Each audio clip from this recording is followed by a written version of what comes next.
एक बार एक बहुत बड़ा बिजनेसमैन एक छोटे से गांव में जाता है। उसका प्लान होता है कि उस गांव में एक फैक्ट्री लगानी है। वो एक ऐसी जगह तक पहुंच जाता है जहां पर उसके सामने नदी होती है और उसके सामने गांव होता है। अब उसके पास में दो ऑप्शंस होते हैं, एक कि वो सड़क के रास्ते से घूम करके उस गांव तक पहुंचे जिसमें करीब करीब 8 घंटे लगेंगे क्योंकि डायरेक्ट कोई रास्ता नहीं है वहां तक पहुंचने का। दूसरा कि सिर्फ 20 मिनट में एक नाव में बैठ करके उस नदी को पार करके उस गांव तक पहुंच जाए। तो अपना टाइम बचाने के लिए उसने उस नाव में बैठने का डिसीजन लिया। वो नाव बहुत ही छोटी सी थी जिसमें एक तरफ एक आदमी बैठा था जो कि नाव चला रहा था और दूसरी तरफ ये बिजनेसमैन बैठा हुआ था।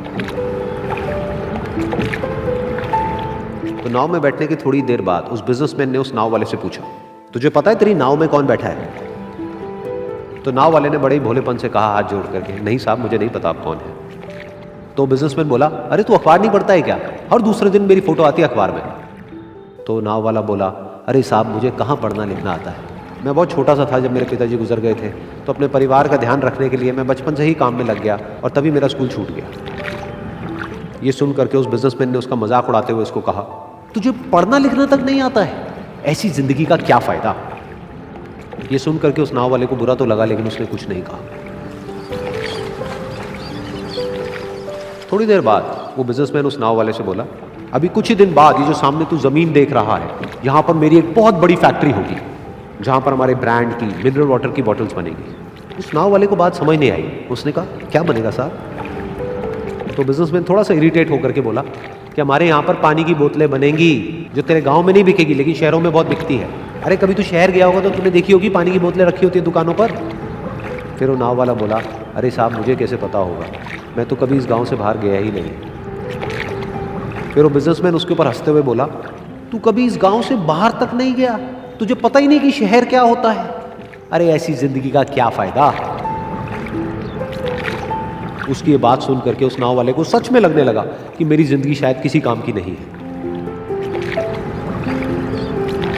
अपनी सोच की वजह से उसका नाव से ध्यान हटा और तभी नाव की टक्कर हो गई एक बड़े से पत्थर से, जिसकी वजह से नाव में पानी भरने लगा और नाव डूबने लगी। उस जगह पर पानी बहुत ही गहरा था और किनारा दूर था। नाव वाले को समझ आ गया कि अब इस नाव को बचाने का कोई तरीका नहीं है और वो अपनी जान बचाने के लिए नदी में छलांग मारने ही वाला था। तभी उसने उस बिजनेसमैन से पूछा, साहब आपको तैरना तो आता है ना? तो बिजनेसमैन घबरा करके बोला, ऐसा क्यों पूछ रहे हो, मुझे तैरना नहीं आता है। उसकी ये बात सुन करके नाव वाले को हंसी आ गई और वो बोला, अरे साहब आपको तैरना तक नहीं आता, ऐसी जिंदगी का क्या फायदा? ये सुन करके उस बिजनेसमैन को अपनी गलती का एहसास हुआ और वो हाथ जोड़ करके उस नाव वाले से बोला, तुम जो कहोगे मैं तुम्हें दूंगा, बस मेरी जान बचा लो। तो उस नाव वाले ने बोला, अरे साहब आप घबराओ नहीं, मुझे सिर्फ तैरना नहीं आता है, मुझे डूबते हुए लोगों को बचाना भी आता है। आप मुझे कस के पकड़ लो, मैं आपको कुछ नहीं होने दूंगा। और फिर उस नाव वाले ने ना सिर्फ अपनी बल्कि उस बिजनेसमैन की भी जान बचाई। तो इस कहानी से हम एक बहुत बड़ी सीख ले सकते हैं कि हमें जिंदगी में कभी भी किसी का भी मजाक नहीं उड़ाना चाहिए या उसको अपने से कम नहीं समझना चाहिए, क्योंकि हमें नहीं पता कि हमें कब, कहां, कैसे, किसकी जरूरत पड़ जाए।